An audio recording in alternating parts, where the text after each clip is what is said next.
The Church of the Good Shepherd, CGS Philippines, is a vision-driven church committed to manifest and apply the G12 core values. I am a true disciple, Christ-likeness and multiplying ministry. Caught by the vision. Understand, live, and transmit the vision. Committed to sell life, evangelism, leadership development, and multiplication. Passionate spiritually, devotional life, prayer and fasting, and holiness.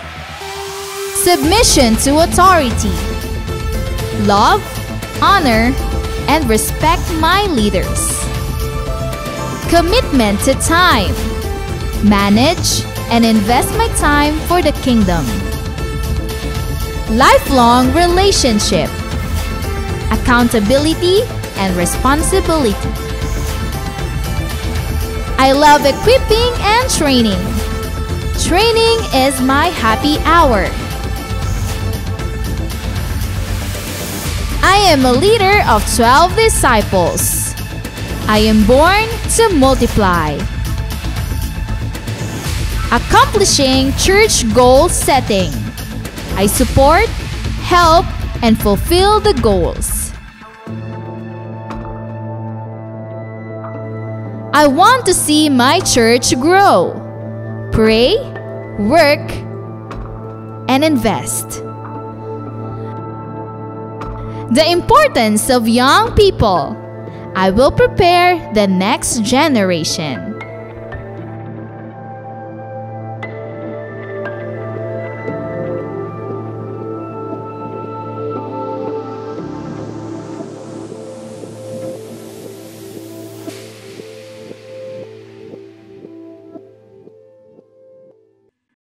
We are the Church of the Good Shepherd. We are inviting you to click like, share this video, and be engaged as we share God's vision to our online community. Disciples, be present and engage in our online classes. Live class every Sunday at 3 p.m., School of Leaders 1 every Sunday at 4 p.m., School of Leaders 2 every Sunday at 5 p.m., and School of Leaders 3 every Thursday at 7 p.m. There is power when we pray. Be part in our daily prayer at home every 5 o'clock in the morning and 6 o'clock in the evening. Leaders, stay tuned to our online leaders meeting together with our beloved Pastor Rami Henares Jr. every Tuesday at 7 p.m. Let's be involved and enjoy our journey in the Lord and His vision. Thank you and God bless.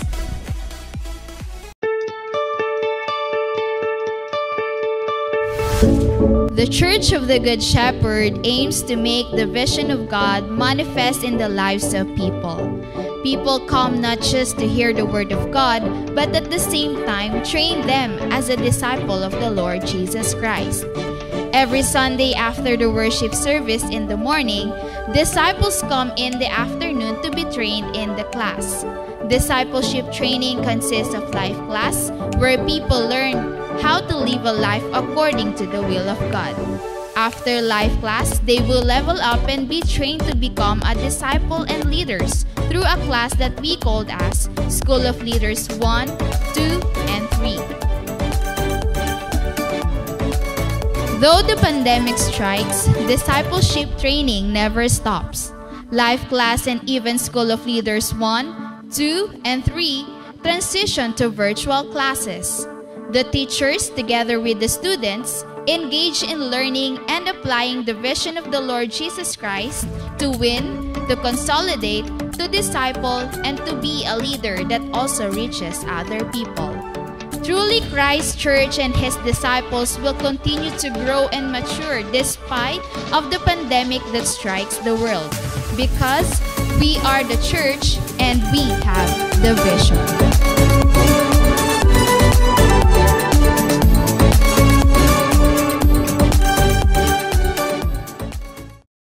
We are the Church of the Good Shepherd. We are inviting you to click like, share this video, and be engaged as we share God's vision to our online community. Disciples, be present and engage in our online classes. Life class every Sunday at 3 p.m., School of Leaders 1 every Sunday at 4 p.m., School of Leaders 2 every Sunday at 5 p.m., and School of Leaders 3 every Thursday at 7 p.m. There is power when we pray. Be part in our daily prayer at home every 5 o'clock in the morning and 6 o'clock in the evening. Leaders, stay tuned to our online leaders meeting together with our beloved Pastor Rami Henares Jr. every Tuesday at 7 p.m. Let's be involved and enjoy our journey in the Lord and His vision.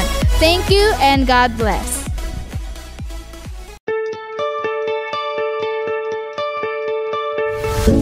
The Church of the Good Shepherd aims to make the vision of God manifest in the lives of people. People come not just to hear the Word of God, but at the same time train them as a disciple of the Lord Jesus Christ. Every Sunday after the worship service in the morning, disciples come in the afternoon to be trained in the class. Discipleship training consists of life class, where people learn how to live a life according to the will of God. After life class, they will level up and be trained to become a disciple and leaders through a class that we called as School of Leaders 1, 2, and 3. Though the pandemic strikes, discipleship training never stops. Life class and even School of Leaders 1, 2, and 3 transition to virtual classes. The teachers, together with the students, engage in learning and applying the vision of the Lord Jesus Christ to win, to consolidate, to disciple, and to be a leader that also reaches other people. Truly, Christ Church and His disciples will continue to grow and mature despite of the pandemic that strikes the world, because we are the church and we have the vision.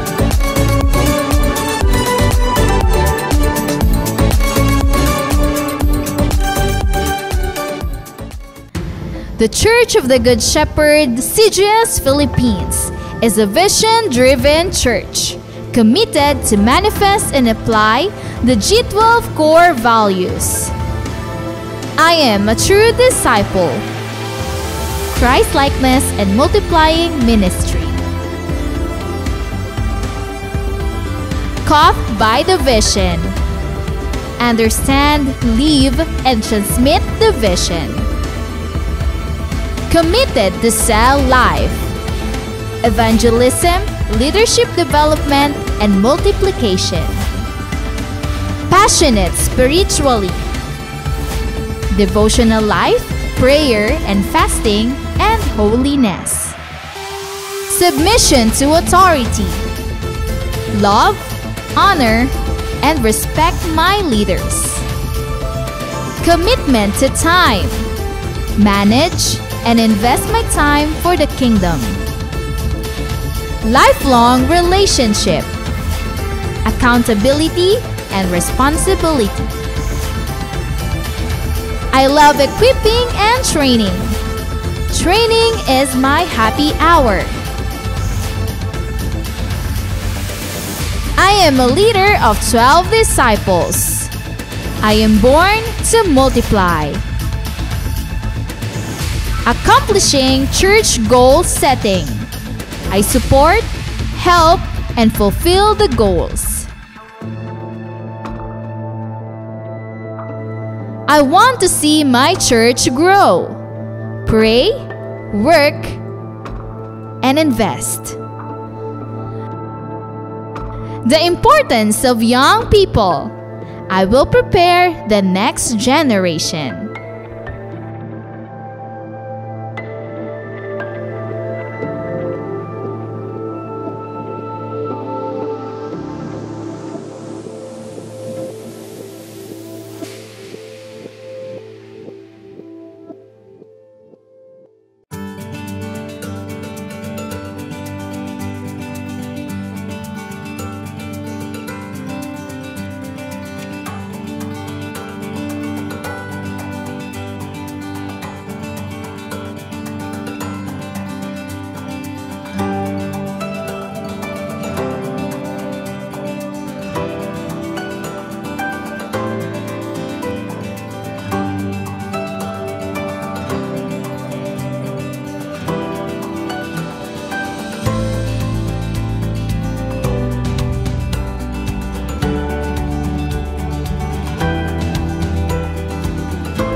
Magandang umaga muli sa ating lahat and welcome sa ating morning simbahay.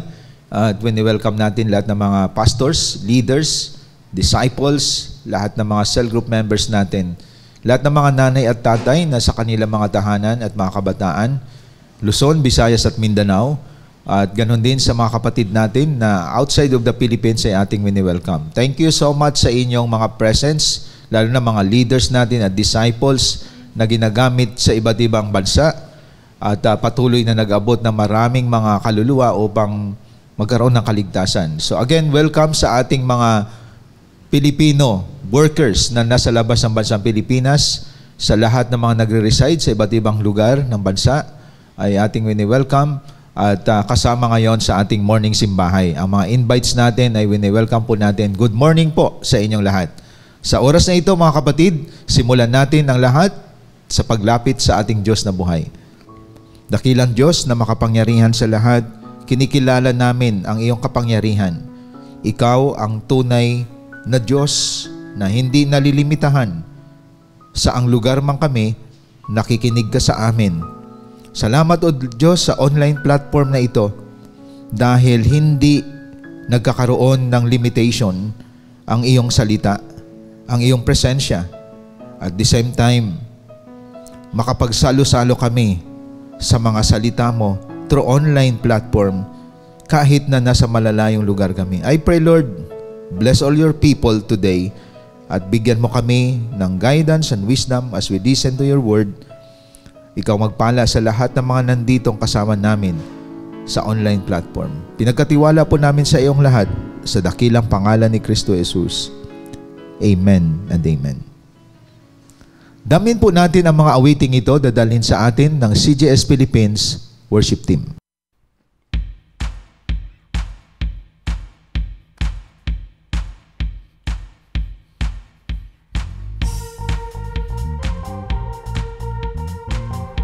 Praise you and we glorify you today, Lord Jesus.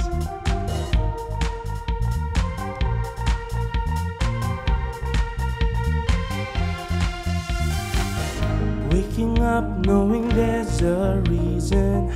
All my dreams come alive. Life is for living with you.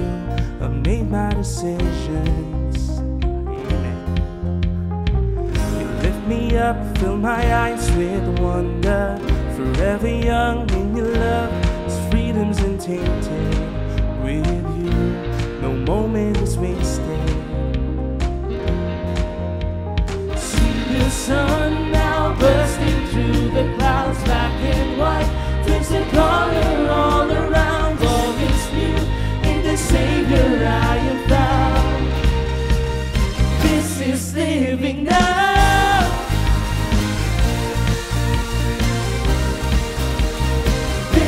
Living now.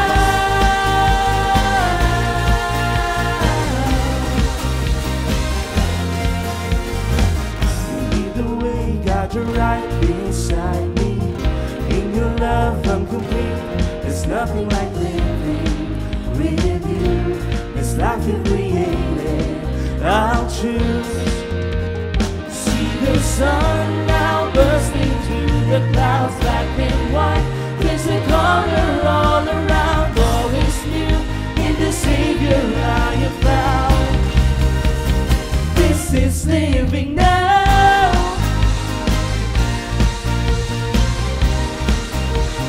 This is living now. You take me higher than I've been before. It's your perfect love that sees me soar. God, your freedom is an open door. You are everything I want and more.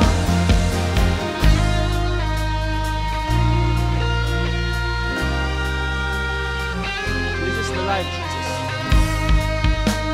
Life is dependent on you. Come on, church. See the sun now bursting through the clouds.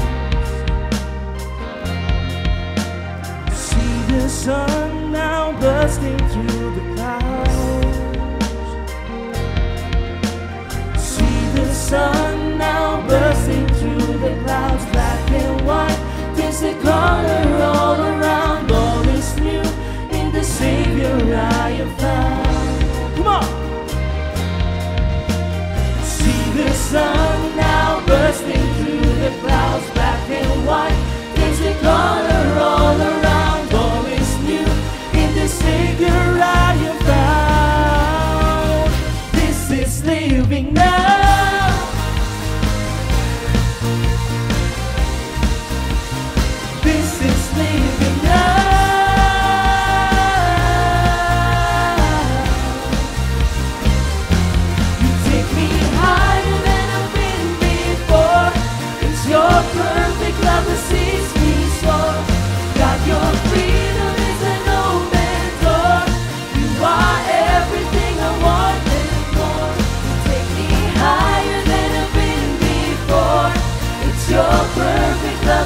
Jesus, this is living. Hallelujah.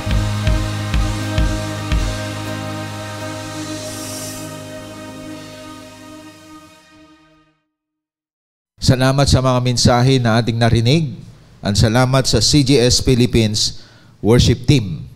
In Matthew chapter 16, 24 to 25, Jesus said to His disciples, "If anyone wishes to come after me, he must deny himself and take up his cross and follow me. For whoever wishes to save his life will lose it, but whoever loses his life for my sake will find it." Kaya sa oras na ito, mga kapatid, ang ating mga notebook, mga Bible natin, ang ating ballpen, handa po natin, even ang gadget natin, dyan, ang iba nagtitake note. Napakahalaga ng ating paksa sa umagang ito. Ang ating pag-usapan is about God's standard for living. So pag sinabi nating standard, ang pamantayan ng Diyos sa isang klase ng pamumuhay. So pupokus ako sa salitang standard. Para maintindihan ninyo, dito sa Pilipinas, nakakabiyahe naman po tayo. Ang standard, may nakita akong isang kalsada na makapal ang paggawa, grabe ang mga bakal, lalo na sa mga provinces. Kahit mga malalaking truck ang dumaan, ay hindi mabibitak. Ibig sabihin, ang paggawa ng kalsada ay hindi tinipid, may standard. So it takes so many years, hindi yan mas mabibitak. Dito naman sa urban, napapansin ko, pag manipis ang paggawa ng kalsada at kukunti ang bakal, wala pang 1 taon, sira na ang kalsada. Kasi substandard nga eh. So pag sinabi substandard, kinurap.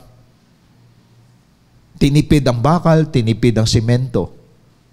Pag sinabi mo standard, pagdating sa kalsada, kahit ilang truck yan, araw-araw dumaan 6x6 yan. Hindi yan masisira.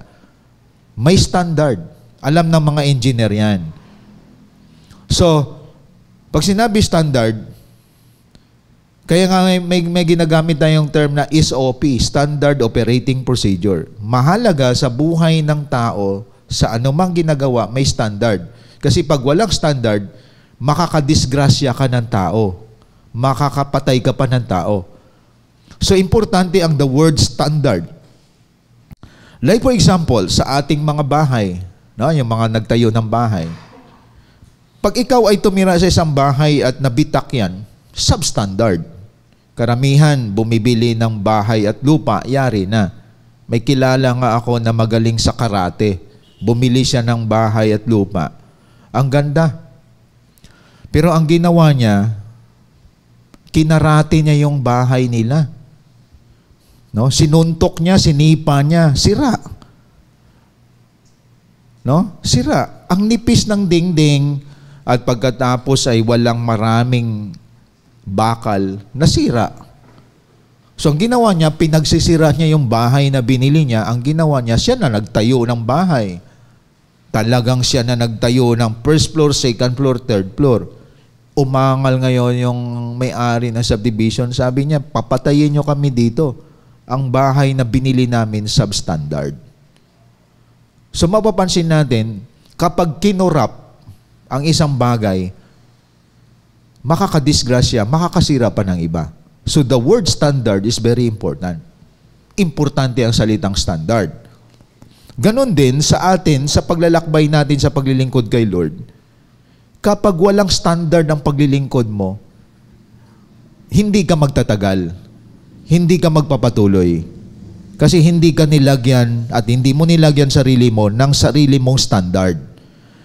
Kaya tandaan natin mga kapatid, even building bridges, nasubukan ngayon, alam naman ninyo, no, taga ibang bansa kahit nandito, ang tindi ng calamity dumating sa Pilipinas. At makikita mo ang mga substandard, baha lang ang katapat. Ang mga bahay na may standard, kahit dumating ang matinding baha o bagyo, nakatayo pa din. Tama si Jesus Christ sa kanyang hinalimbawa. Ang taong nakikinig at pinamumuhay ang kanyang salita, katulad ng bahay na itinayo sa bato. standard yon. Pero ang isang bahay na itinayo sa buhanginan, ihip lang ng hangin, wala na. Sira na. What's the lesson? Ang lesson nito sa atin, maraming nakikinig, nagbabasa ng Bible, hindi pinamumuhay ang salita ng Diyos. Pag dumating ang pagsubok sa buhay, dumating ang problema sa buhay, umira lang emotion, basag na, sira na. Walang standard eh. So, importante, may standard ang buhay natin. Kaya pag dalaga ka, ang hinahanap, may standard ka sa paghahanap ng lalaki. Gusto ko kung makapangasawa man ako, ganito yung ideal man or ideal woman, dapat ang aking makukuha, disciple, leader, may trabaho, o kaya kaya kang buhayin, at responsable siya, nagdi-disciple siya. Karamihang mga single na babae o single na lalaki, may standard yan. Naghahanap ka ng ideal man or woman, you put standard. Pag wala kang standard, kahit adik, kukunin mo. Ang malaga, gwapo. Wala kang standard eh. Kaya palaging nakakakita ka ng buwan at bituin. Gwapo kinuha mo, hindi suntok ka dito, suntok ka doon. Wala kang standard. So, mahalaga may standard ka. Kung dalaga ka, binada ka, see to it, hindi lang disciple. Masipag na disciple.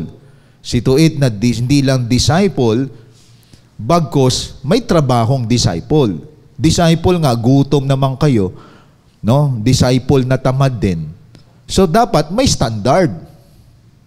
Kaya lang, pag naghahanap ka na may standard, ang tanong, may standard ka din?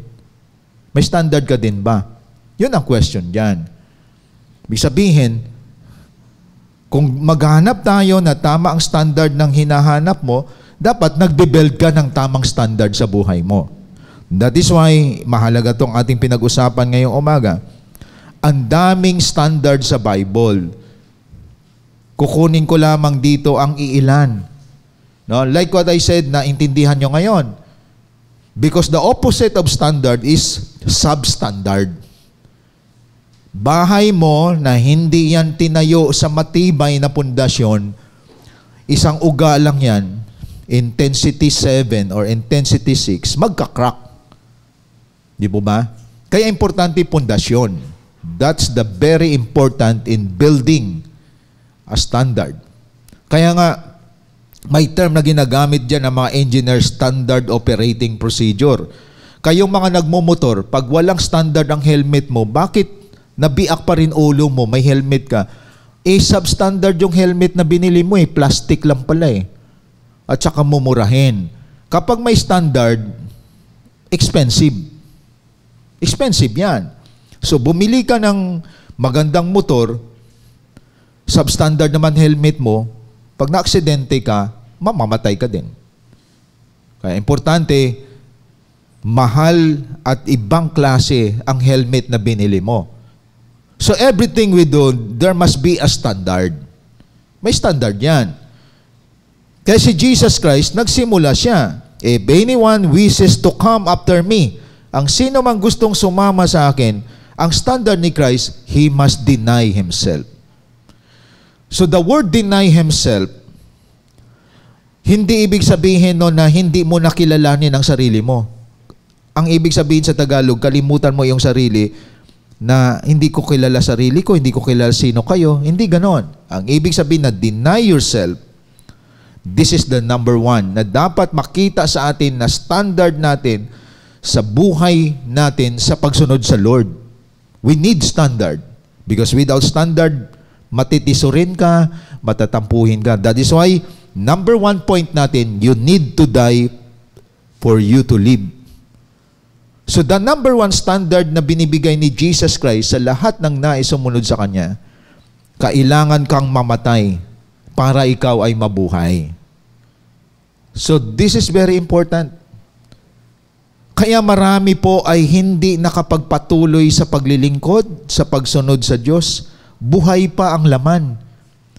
So ang ibig sabihin ni Jesus Christ, deny yourself, Ibig sabihin, tapos may follow-up pa siya, take up your cross. So yung deny and take up your cross, ang ibig sabihin nun, mamatay ka na. Dapat mamatay ka na. Yun ang ibig sabihin ng Panginoon. Cross means death. Deny yourself means death. Pinaluap pa yon ni Pablo sa Galatians chapter 2, verse 20. Ito yung binanggit ko sa ating anniversary, sa ating bonfire. Maintindihan yung ibig sabihin nito. I have been crucified with Christ, and it is no longer I who live, but Christ lives in me. Yun ang ibig sabihin ng kamatayan. Hindi na akong nabubuhay sa katawang ito. Si Kristo na ang nabubuhay. But Christ lives in me, and the life which I now live in the flesh. Ang buhay ko ngayon sa laman, I live by faith in the Son of God who loved me and gave Himself up for me. So pagpatay ka na, ang pananampalataya mo wala sa sarili mong galing at husay. Ang pananampalataya mo kay Kristo Jesus. Halimbawa, nabiktima ka ng baha ngayon, wala ka ng bahay, wala na kayong makain. And this is a challenge sa maraming Kristiyano nangyari sa ating bansa ngayon. Isa ka maaari sa nabiktima, but you live by faith. Nabubuhay ka sa mananampalataya, hindi ka pa rin sumusuko. So napapansin ninyo mga kapatid, ibig sabihin, Christ is the one who lives in me. That is the meaning of dying for Christ. Namatay ka na araw-araw dahil kay Kristo. So ibig sabihin, your flesh now is already dead. But you are alive in Christ. Okay? At marami dyan hindi nakakaunawa. Hindi nyo mag-grasp ang mga spiritual things kung hindi ka mamamatay. Ibig sabihin, si Kristo, pinakita niya ang standard ng paglilingkod sa Lord, dapat patay ka dapat. Anong dapat mamatay sa atin? Dapat mamatay na tayo sa pagiging maramdamin. Kapag kinukurik ka, hindi ka magdamdam. Mamatay na tayo sa ating kahinaan ng loob. Dapat sa discipleship, you are a risk taker. Baka pagtawanan ako, baka ako ay kukutsain. Kasi buhay ka pa eh. You protect your flesh. Ayaw mong mapahiya ka, ayaw mong kinukutsa ka. You protect your reputation. But if you are dead, even in online platform, may nangungutya sa iyo dito, may pinagtatawanan ka. But you are not affected because you are dead. Di ba? Ibig sabihin, hindi nangingibabaw itong katawan na to sa buhay mo. Si Kristo na ang nakikita sa buhay mo. Kaya nga, pag sinabing patay ka na, you are not self-conscious. You are not self-centered. You are not selfish. So, pansin nyo sinasabi ko, puro self. Ang isang taong patay, patay na yung self-centeredness. Ang self-centered kasi na tao, paano ako? Bakit sila palagi? Palagi niyang binabalik ang sarili niya. Kaya yung mga nagsasabi, unfair naman yan. Self-centered eh. Di ba? Unfair, paano ako? Kawawa naman ako. Ayon. Yung mga mainggitin, self-centered yon. Buhay ang laman nun. Kaya walang mainggitin na disciple, na follower ni Christ. Walang matampuhin, walang maramdamin, walang nagsiselos. Di ba? Hindi ka nagko-compare sa buhay mo dun sa buhay ng iba. Because you are already dead. Kung yun ay mas umangat sa iyo, you are not affected. Because you are already dead with your flesh. Kung lahat meron siya, ikaw wala, natutuwa ka pa. Kasi hindi ka mainggitin, hindi ka mapaghanap sa sarili mo. Kaya marami ang hindi nakapasa sa requirement ni Christ, hindi nakapagpatuloy kasi ayaw ni Christ ang mga sumusunod sa Kanya, mga substandard followers. Ang gusto si Lord agad naglagay ng standard. Ito dapat mamatay kayo araw-araw. Take up your cross daily. Yun ang ibig sabihin. Hindi ka easily offended. Hindi yung madali ka agad ma-offend, madali ka mag-walk out, madali ka magtampo. Ayon. Kaya tandaan natin, akala mo matibay, crack na pala ang kanyang buhay. Crack na. May lamat na. Kasi hindi nagdi-devotion, hindi nagpipray, hindi nakikinig sa leader, hindi siya naging obedient. Ang ganda ng bahay, ang gandang nakikita sa iyo, yun pala may lamat ka na. Yun pala may crack ka na. Kaya sinasabi ko nga kanina, sa paglilingkod natin, surface, nakikita ka, masipag ka sa cell group, nakikita ka sa online, nagpa-participate ka, pero ang iba passive. May lamat na yon. Kita mo naman sa kanilang galawan. Kaya tandaan po natin, make sure you build your standard in life based sa standard ng Diyos. Based sa gusto ni Jesus Christ. Ang gusto ni Jesus Christ, hindi ka dapat nabubuhay sa laman.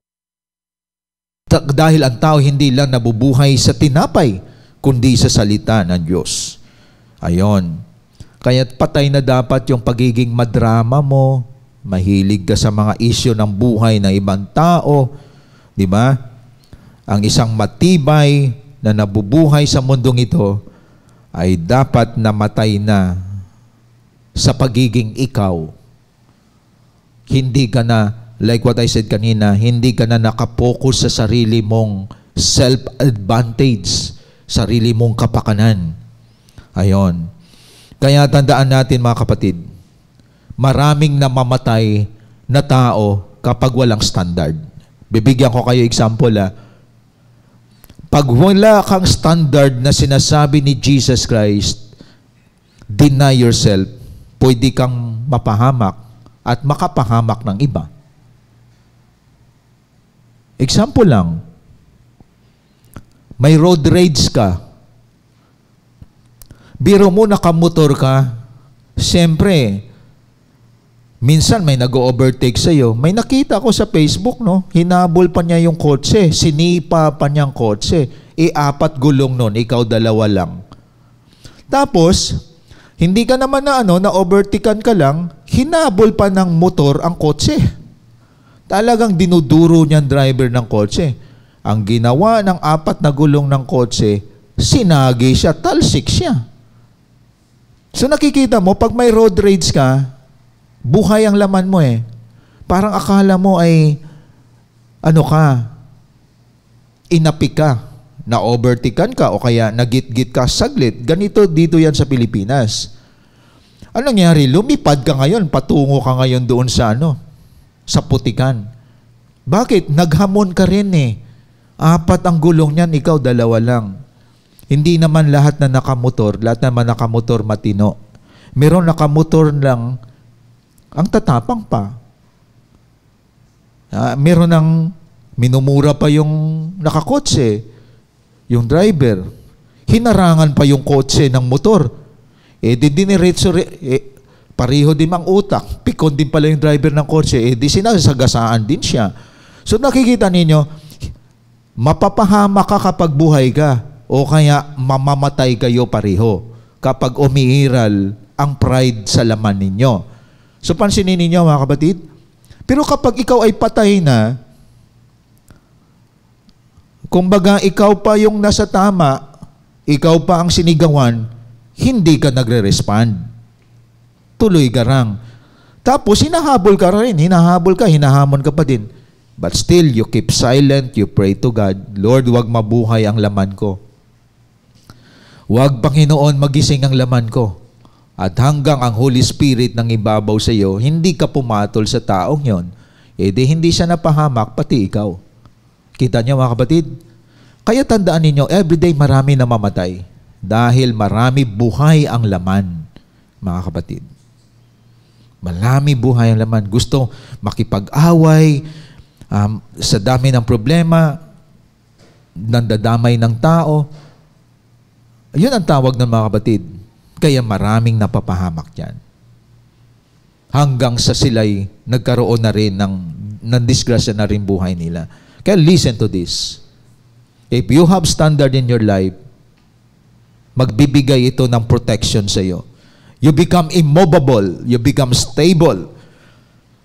Hindi ka naman nabawasan ng pagiging lalaki mo kung may nag-overtake sa iyo eh. No? Paunahin mo na. Di ba? Na-secure ka pa pati pamilya mo. Ayon. So tandaan natin, God's standard for living is very important. Number 1, mamatay ka dapat. Then it will protect your life. Okay?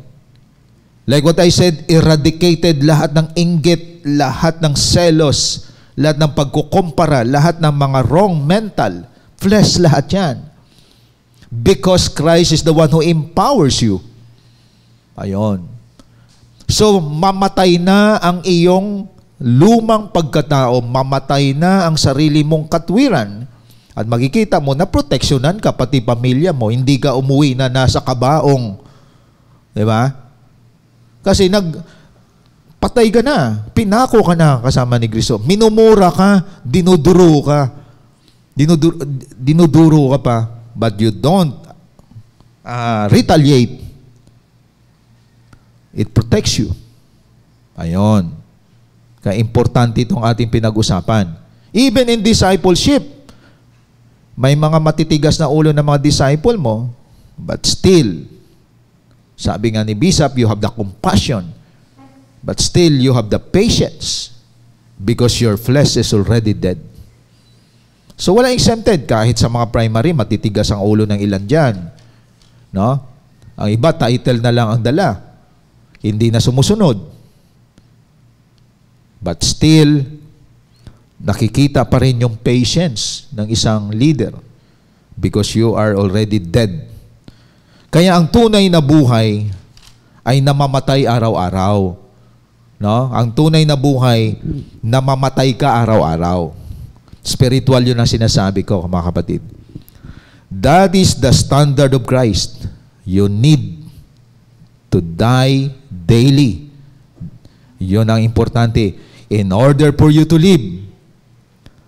Mahalaga po yan sa buhay po natin. Kaya, importante yung ating pinag-usapan ngayon.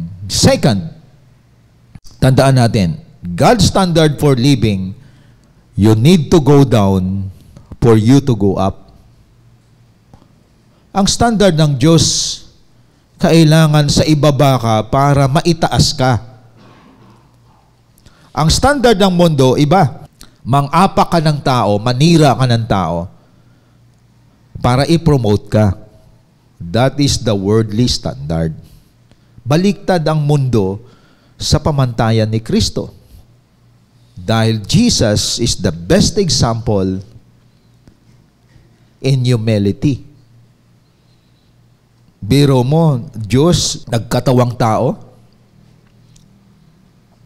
nagpakababa, at dahil sa Kanya, ito tayo ngayon, mga kapatid. Sabi nga sa Matthew 23:11-12, para mapatibay natin ang number 2. Matthew chapter 23, verses 11-12. Anong sabi diyan? Whoever exalts himself shall be humbled, and whoever humbles himself shall be exalted. Alam nyo, problema ngayon ng ibang mga Kristiyano disciple, habang tumatagal na, habang nasa church na sila, ginagamit na sila, bantayan nyo to mga cell group leader. Bantayan nyo to mga primary. Ingatan nyo ang kayabangan ninyo. Pwedeng hindi ka na nakikinig, nagpapakorek sa nakakataas sa'yo. Kasi may mga tao ka nang hinahawakan. Tandaan natin, mahirap maging kasama sa ministry ang taong mayabang. Dahil ang mga mayayabang, alagad ni Satanas yan. Nagyabang si Satanas, si Lucifer. Alam niyo ba, ang ganda ng pangalang Lucifer? Angel of Light. Ayon. Kaya baka may bala kayo, pangalanan anak niyo Lucifer. Di ba? Alam niyo ba ibig sabihin ng Lucifer? Maganda siya. Kaya lang sa likod nun, may kayabangan siya. Binagsak siya ngayon ng Panginoon. Kita nyo? Bakit? Anong ugali ni Satan? Nagkumpiyansa na siya eh. Isa siya sa mga choir director sa taas. Ang galing na niya. At dahil nagkaroon siya ng hangad na lagpasan ng Panginoon. Kaya nga sabi ni Christ, ang sino mang nagtataas sa sarili, ibabagsak. At dapat, ang mga nagpakababa, ang siyang itataas. So tandaan ninyo to mga leader, primary, even kaming mga pastor. Kahit ako, bantayan ko sarili ko. Baka mayabang na ako. Kayo lalo mga primary. Baka umaasa kayo, primary kayo. No? Pero hindi nyo alam, binagsak na pala tayo ng Panginoon. Kahit kayo mga musician at mga media team, ingat tayo dyan. Baka hindi ka nakitang mayabang, pero ang puso at isip mo may kayabangan na. Ang taong mapagpakumbaba, nagwi-win souls. So tandaan ninyo yan mga kapatid. Pastor, sino yung taong mapagpakumbaba? Ang taong nagpapakumbaba, nag-evangelize. Nagwi-win souls. Mga kapatid. Kasi ganito yan. Bakit yung mga nag-aabot ng kaluluwa mapagpakumbabang mga tao? Eh kasi pagtatawanan ka sa winning soul eh. Kukutyain ka dyan. At pagkatapos hindi mo kilala, inaabot mo. That is humility. Kaya mga hindi nag-win soul, mayayabang yon. Kasi wala silang pakialam sa kapwa nila. Kaya tandaan natin, the mark of a humble person, win souls and make disciples. Kaya dito sa atin, hindi to pagalingan. Pakumbabaan to. Habang nagpakababa ka sa Lord, kasi ang taong mapagpakumbaba, tandaan nyo to, ang taong mapagkumbaba, lumuluhod yan sa Diyos. Bakit ka magpipray sa Diyos kung mayabang ka? Diba? Lahat na mayayabang, hindi tumatawag sa Diyos. Lahat na mayayabang, hindi nakikinig sa salita ng Diyos at hindi nag-aaral sa salita ng Diyos. Kasi siya Diyos sa sarili niya. Kaya makikita mo, walang pag-aangat ang mga taong mayayabang. Kaya ang standard ni Jesus Christ, you need to go down for you to go up. Tingnan niyo yung mga tao mapagpakumbaba, walang kahirap-hirap, pinopromote ni Lord yan. Halimbawa, sa outside world, sa secular world, kahit ikaw ay sinisiraan ng mga co-employee mo, bakit napopromote ka? Why? You humble yourself before God. You pray, you go down before God. Di ba? Kaya mapapansin ninyo mga kapatid, ang promotion, Diyos ang naglagay niyan. Pero kung pinopromote mo sarili mo, tinataas mo sarili mong bangko, babagsak ka ng Diyos anytime. Hindi galing sa Kanya. No one can put you down if God is the one who promotes you. Hindi kay babagsak ni Lord. Katulad ni Daniel o katulad ni David, nagiging hari mula sa pagiging shepherd. Si Joseph, nagiging prisoner, naging kanang kamay ng pero. Sino nag-promote sa kanila? Ang Diyos. Kaya you need to go down for you to go up. Si Christ nga mismo nagpakababa in Philippians chapter 2 verses 8 to 9. Ito makikita natin mga kapatid. Philippians, tingnan natin, Philippians chapter 2 verses 8 to 9. So sabi sa Philippians chapter 2 verses 8 to 9, ang sabi po dito, para makita ninyo mga kapatid, patibayin natin to. Being found in appearance as a man, he humbled himself by becoming obedient to the point of death, even death on a cross. So ang taong mapagpakumbaba, masunurin yan. Hanggang kamatayan, si Kristo. For this reason also, God highly exalted Him and bestowed on Him the name which is above every name. So nang si Christ, this is the important keyword dito sa verse 8 hanggang 9. Sa verse 8, He humbled Himself. Because He humbled Himself, verse 9, God highly exalted Him. Kita niyo mga kapatid? Kaya pansinin niyo, may mga tao pag nagkwento, Kasi wala namang siguro nagbibigay ng commendation sa kanya, itataas na lang niya sarili niya. Ayon. 'Di ba? May kilala ba kayo? Baka close friend niyo 'yan. Pag nagkwento, sarili niya palagi ang kanyang tinataas. Ang maganda, may ibang taong magsabi sa iyo, ang taong yan mapagpakumbaba. Hindi yung ikaw mismo magsabi sa sarili mo. Kaya tandaan natin, mga kapatid, the reward of humility is exaltation. The reward of humility, tandaan natin mga kapatid, is exaltation. At ang taong may humility, doon sa binasa natin, obedient to the point of death. So kita na. Kung leader ka, may nagli-lead sa iyo, magpakababa ka sa nagli-lead sa leader. Iba kasing yabang na eh. Leader of leaders na, hindi na nakikinig kay pastor. Ingatan nyo yan. Ang iba leader, hindi na rin nakikinig sa kapwa leader. Nakita nyo mga kapatid? Ang tandaan natin, nasusustain ka, nagtatagal tayo dito, you know why? Because of your submission, pagiging obedient, sa nilagay ng Diyos sa iyo, ibibless ka ng Panginoon lalo. Kayo mga mayayabang na piling na sila na may-ari ng mundo, biro mo nakapagtrabaho ka lang, kumikita ka ng malaki, katulong mo na si nanay mo, utusan mo na si tatay mo. Wala ka ng paggalang sa parents mo.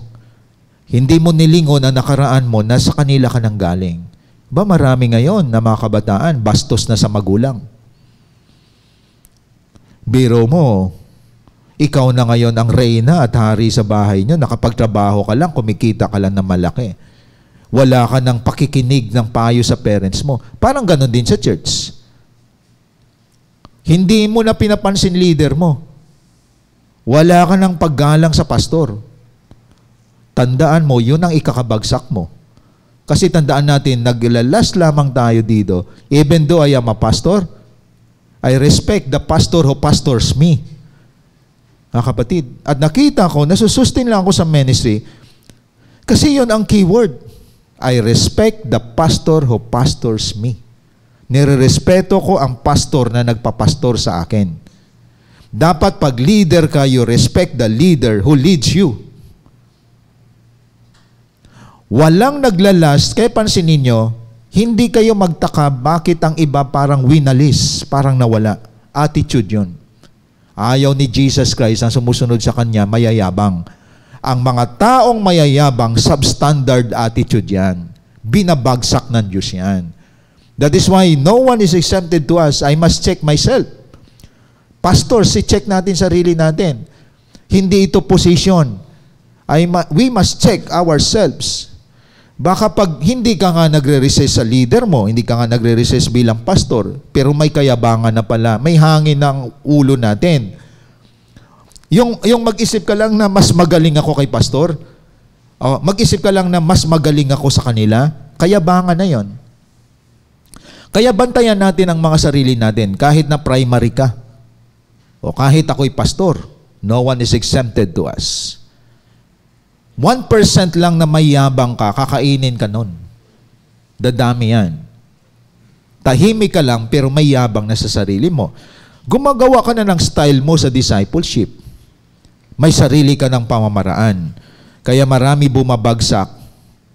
Kahit primary yan, pastor man yan, o kahit na cell group leader yan, musician nga, kaya sinasabi ko palagi sa mga musician at mga media team, tandaan ninyo, ang nagtatagal sa music, mga taong mapagpakumbaba at ganun din sa media. Pag mayabang ka sa music, malalaman, wala ka na. Diba? Mabait ka nga sa harap, pero mayabang puso at isip mo. Wawalisin ka talaga ng Lord, kahit primary, kahit 144, kahit 1728. Kaya panawagan ko sa lahat, check yourself, I must check also myself. Baka you know everything and you don't listen na. Pag hindi ka na nakikinig sa nakakataas sa iyo, nandiyan ka sa church, Pero you are now a burden, not a blessing. Kabigatan ka na sa church kapag may yabang ka. Di ba? Kaya tandaan natin, ang mga taong mapagpakumbaba, tinataas ng Diyos yan. And that is the virtue of God's standard sa buhay natin. Kaya always remember that, mga kapatid. Kaya a humble person is a learner, not a listener. Pag learner ka, ilang taong ka na dito sa online, dati nakikinig ka lang, palakpak sa'yo, naging leader of leaders ka na. Dito marami listener lang eh. Hanggang ngayon, listener pa rin. Ibig sabihin, kumukuha ka lang ng nalalaman mo. But you don't submit and obey. Hindi ka nagpapagamit sa Diyos. No? Kaya tandaan po natin, mga kapatid, pag ikaw ay humble person, may promotion. A humble person, may tinatawag, mga kapatid, not only promotion, nagle-level up. May movement. May nangyayaring pag-unlad sa buhay niya. Walang umuunlad na mayabang na tao.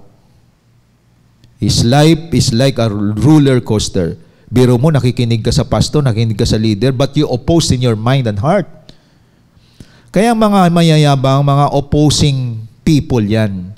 Mga may argument palagi yan. Di mo ba, primary ka, 144 ka, leader ka, eh, may argument ka sa nakakataas, kaya bangan na yon. Kapatid. Naalala ko dati, nung nag-undergo ako ng system ng discipleship, maraming pastor pero hindi disciples. Nung may nag-disciple sa akin, sabi sa akin, Pastor, zero yourself. Lahat ng natutunan ko sa theology, natutunan ko sa aking pagtuturo, freeness ko lahat yun. As if I am a newborn again person. Biro mo, ang nagpatanggap sa akin para lamang mag-undergo ng disciple, anak ng pastor, tinanggap ko ulit ang Panginoon. One verse evangelism. Just for the sake of obedience. Mga kapatid. Kaya tandaan po natin, dapat may towel and basin attitude po tayo. Willing tayo magpailalim, magpa-under. Start na yan ang pag-angat ng Diyos sa atin. Kaya listen to this. Napakahalaga ng standard ng Panginoon. You need to go down for you to go up. Huwag kang mag-shortcut. Kabataan, kahit ikaw may trabaho na, makinig ka sa parents mo. Kahit na ikaw ay pinagpala na, magpasakop ka sa mga leader na nasa church. Kahit magaling ka na, matalino ka na, super soma, magna cum laude ka, lalo ka magpakababa sa Panginoon. Huwag mo isipin na magaling ka sa lahat. Isipin mo palagi, I need to learn, I need someone to guide my life. Then, that's the key for you to go up. Mga kapatid. Kaya may mga silent killer tayo. Our silent killer is pride. And you must watch yourself about that. Because the way to go up, you need to go down. Clear yan sa Matthew 23:11-12 and Philippians 2:8-9. So, that's the standard of God. You cannot refute that. Diyos nga nagpakababa, ikaw pa kaya. Kaya naway nakita ninyo ngayon, I must live according to God's standard. Number 3, this is the last. Living according to God's standard. You need to be a giver rather than a receiver. Acts 20, verse 35. Tingnan po natin. Acts chapter 20, verse 35. Yung sabi po dito, Acts 20, verse 35, and everything I showed you that by working hard in this manner, you must help the weak and remember the words of the Lord Jesus, that He Himself said, it is more blessed to give than to receive. Now, ito, napaka-powerful ng statement na ito.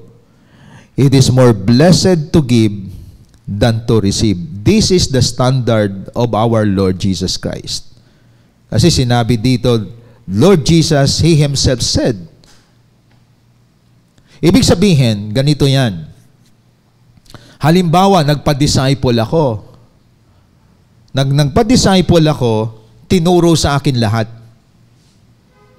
Nag-undergo ako ng training, nag-undergo ako ng life class, nag-undergo ako ng morning prayer, lahat na. Nagdi-devotion din ako. Masunurin ako sa lahat. Lahat ng system, sinunod ko, nagsisimbahay ako. Pero isa ang hindi pwede matouch sa akin. Gagawin ko lahat, wag lang i-touch ang meron ako.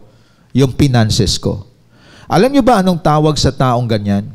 Hilaw, tagilid, at pilay. Kasi, pag nagpa-disciple ka, holistic ang approach niyan. Ibig sabihin, buong pagkatao mo, lahat ng nasa iyo, sinuko mo sa Lord yan. Ang sipag mo mag-prayer, hindi ka pala nagtatites. Ang sipag mo magbasa ng Bible, hindi ka pala generous. Ano ituturo mo sa mga tao para umunlad ang buhay nila? Even pastors.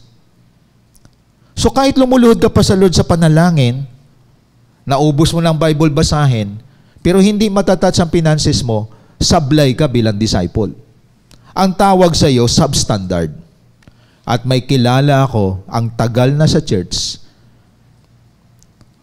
hindi naging faithful sa tithes. Hindi faithful sa pagbibigay sa gawain ni Lord. Alam niyo ba't ko tinatouch to? Ba't tinatouch ko ngayon ang finances?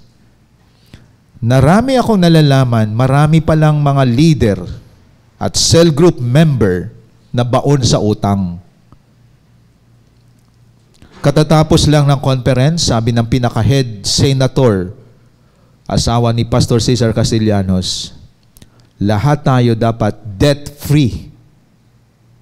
Ang ibig sabihin ng debt-free, malaya tayo sa pagkakautang.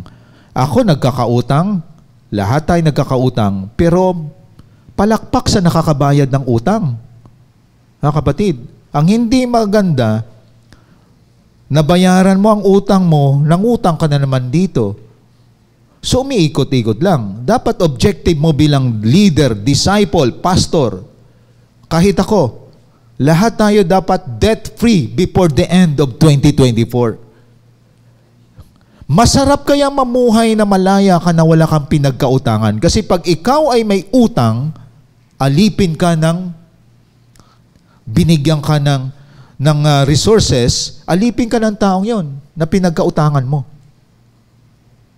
Tandaan natin. At tayo mga kapatid, maghihirap talaga tayo na hindi tayo nagbabayad ng utang natin. Alam niyo yung gumagawang mga leader na yan, mga cell group leader, mga cell group member, doon ko nakita, bakit anong disciple ang ginawa dito? Nakikinig naman. Nakikita naman sa mga meeting. Nandyan naman sila sa online. Pero bakit iba landas? May disobedient heart pala. Kaya tandaan natin, sablay kapag halimbawa, you do everything spiritual, but in the area of finances, sa area na to, may struggle ka, ang tawag sa iyo, isang bahay na tagilid. Diba? Okay na sana, 4 ang haligi, ang isa wala eh. So bahay na tagilid. Isang pagkain na hilaw. Isang bahay na substandard na merong lamat, mga kapatid. Hilaw eh. Listener, but slow learner. Mabagal ang pagkatuto. Kaya dapat, tandaan natin mga kapatid, huwag nating gawing opposite ang turo ng Bible. Di ba? Pag may command, ikaw naman hindi sumusunod. You do the opposite. At may natuklasan pa ako, hindi lang isa, hindi lang 2, hindi lang 3. Bakit na-scam kayo sa online platform? Nung during COVID, siyempre maraming mga scam dyan sa online. Ang i-offer ng online, pahiramin ka ng pera. In an easy way. Alam nyo, kung faithful ka kay Lord, kahit gipit ka, kahit kinakapos ka, hindi mo kakagatin yung patibong ng kaaway. May natuklasan ako, hindi lang isang tao, 2, 3, 4 na tao. Ang dami pala na scam. At iba nga, muntik na raw magpakamatay. Why? Bakit naniwala kayo sa scam pero sa salita ng Diyos hindi kayo naniwala? Yun ang problema natin. Di ba? Bakit lalapit kayo sa pastor o sa leader ninyo kapag may problema na kayong ginawa? Sa inyo pa lang may wisdom na dapat binigay si Lord sa inyo kapag sumusunod kayo. At congratulations naman sa mga nakatawid dito. Congratulations naman na lumapit kayo sa leader ninyo, nagpaayos kayo, nakarecover kayo. Ang iba until now tuloy-tuloy pa din. At yun, that is attitude problem. Listen to this, we are the head and not the tail. Ang masarap kayo makita na you are a living testimony na hindi kayo lubog sa utang. Like what I said, walang exempted sa atin. Kahit ako, may utang ako na binabayaran. Pero I make sure na hindi ako masisira. Di po ba? At ang objective mo dapat sa buhay, you are debt-free. Because you model as leader sa mga tao mo. Ayon. Ngayon, binabati kong iba na talagang hindi sila mapakali kapag hindi sila nakabayad ng utang. Pasensya ka na. Ang iba wala man lang kahit pasensya, kapatid. At hindi ka pa pinapansin. At hindi umiiwas pa siya sa iyo. As if galit pa siya sa iyo. Pag lumapit ka sa kanya, galit na siya agad. Aba, meron na siyang psychological approach sa iyo na pag lumapit ka, ikaw pa magmamakaawa. That is not a good testimony, lalo na kung leader kayo, mga kapatid. That is why it is better to give than to receive. Aim to be a giver, not a receiver. Lalo na sa ating nangyari bansang Pilipinas, dilobyo nangyari, buong Pilipinas dinali. May mga magmagandang loob, mga generous people, individual, tulungan ang mga nangangailangan. That is generosity. Pero yun ay band-aid solution. Yung pagbibigay ng dole-out sa mga nangangailangan. Band-aid solution yan. But individually, lumapit tayo kay Kristo dahil ang bansang ito, inatake ng dilobyo ng bagyo na to. May lesson yan sa ating lahat. Tinuturuan tayo lumapit kay Lord, humingi ng patawad sa Kanya dahil lahat tayo may ginawa maaring hindi tama sa harapan ng Panginoon. And in the area of material things, mga kapatid, hindi sa lahat ng buhay natin, puro ka na lang tanggap, puro ka na lang hingi, puro ka na lang asa.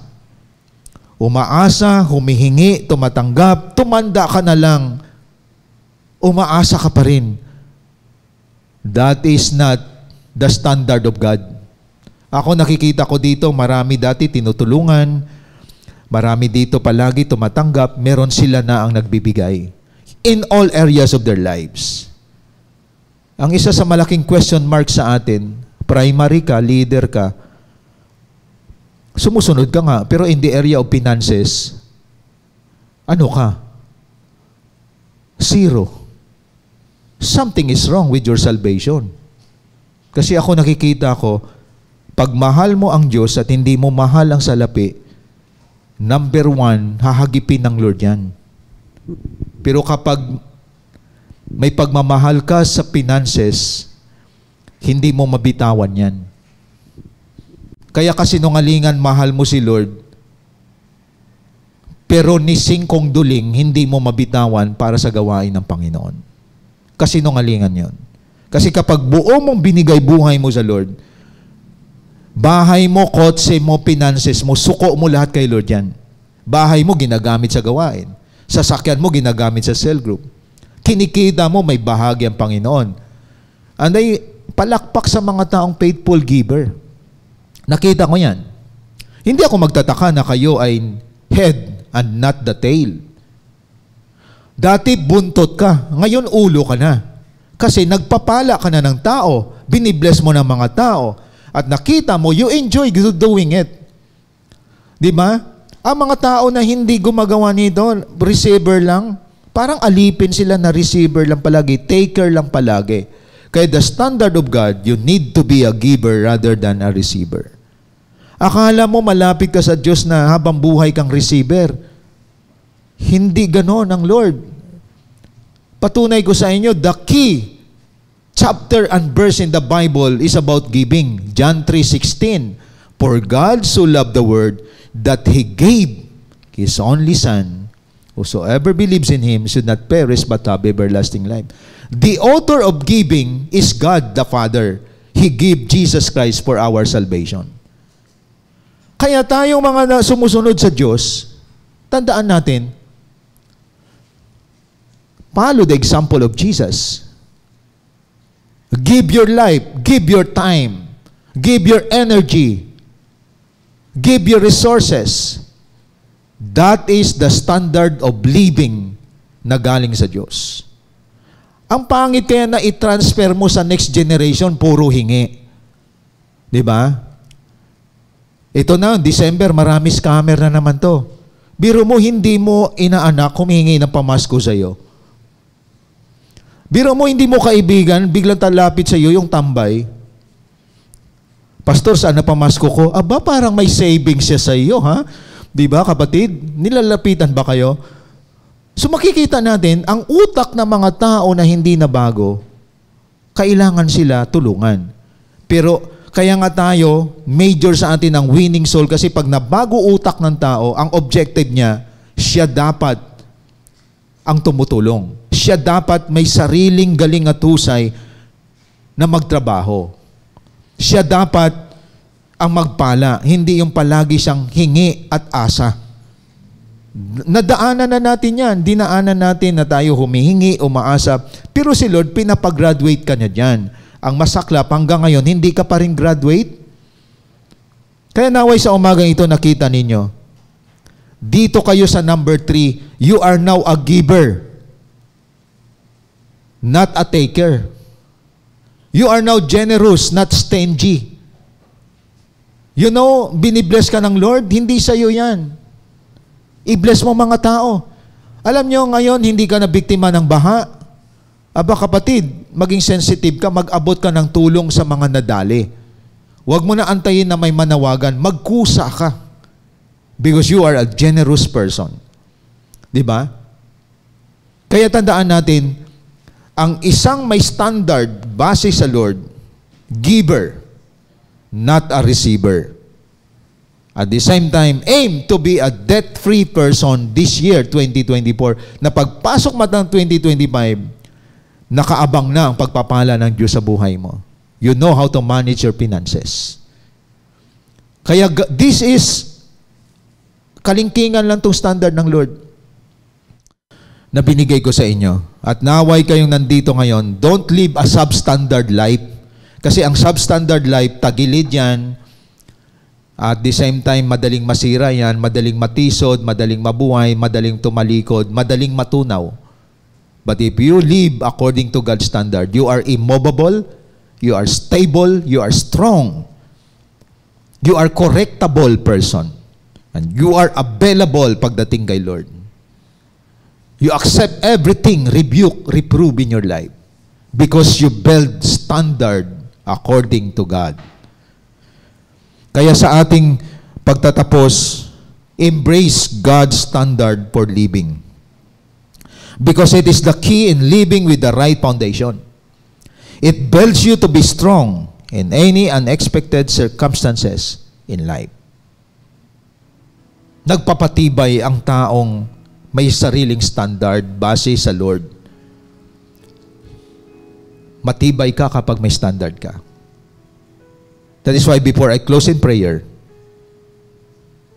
sama-sama nating pakinggan ang mensahe ng awiting dadalhin sa atin ng CGS Philippines Worship Team.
trust in you alone, and I will not be shaken, and I will build my life upon your love. It is a firm foundation, and I will put my trust in you alone, and I will not be shaken, and I will build my life upon your love. It is a firm foundation, and I will put my trust in you alone, and I will not be shaken, and I will build my life upon your love. It is a firm foundation, and I will put my trust in you alone, and I will not be shaken, and I will build my life upon your love.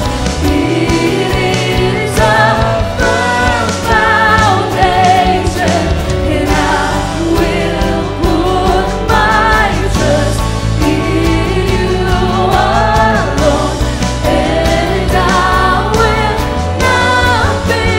be shaken. Holy, there is no one like you, there is none beside you.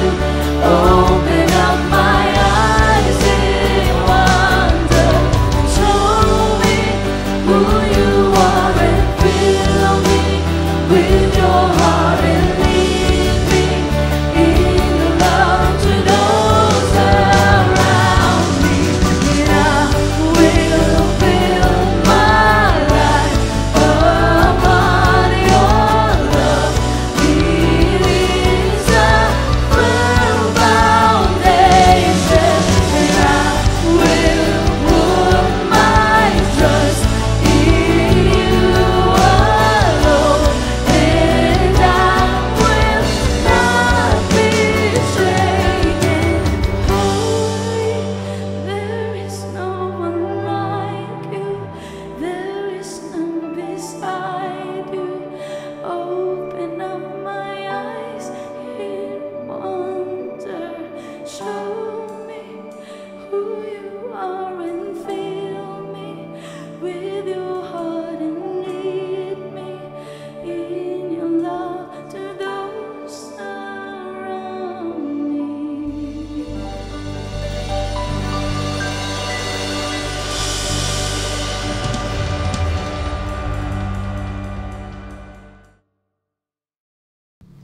Let us pray. Father God, maraming salamat sa umagang ito. Dinala mo kami sa tamang standard ng buhay, upang maging matibay kami hanggang wakas, maging strong kami sa panahon ng pagsubok sa buhay namin, because we build the right standard of living. Maraming Kristiyano binabayo, nililiglig sa panahon ngayon upang lumabas kung anong standard meron kami. Substandard ba kami? O kami ay ayon sa standard na binild ng Diyos sa buhay namin? Thank you so much sa mga tao, Panginoon, mga tagasunod mo, na they don't just listen, but they obey, they humble themselves before you. That is why they are strong, and they build strong foundation in their lives. At ito rin ang binibuild nila sa kanilang mga dinidisciple. Nakita namin, Lord, ang mga substandard ay hindi tumatagal. Ang mga substandard is a burden. Ang mga substandard, Panginoon, ay hindi sumusunod.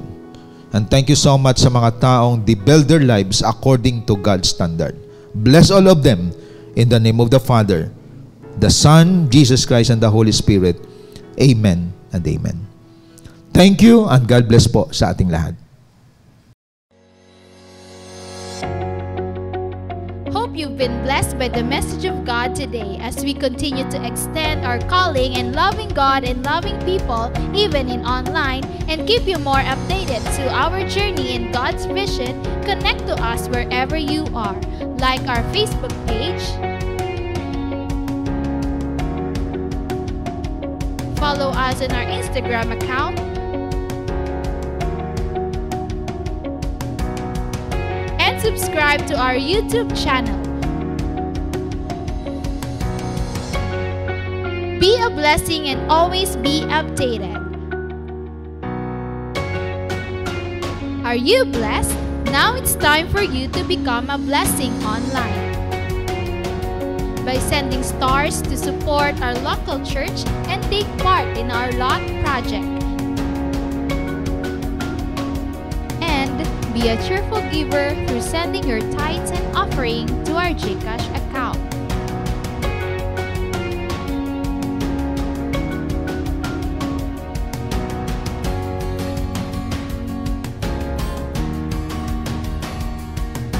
See you on our next online worship. Thank you and God bless.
Let's go.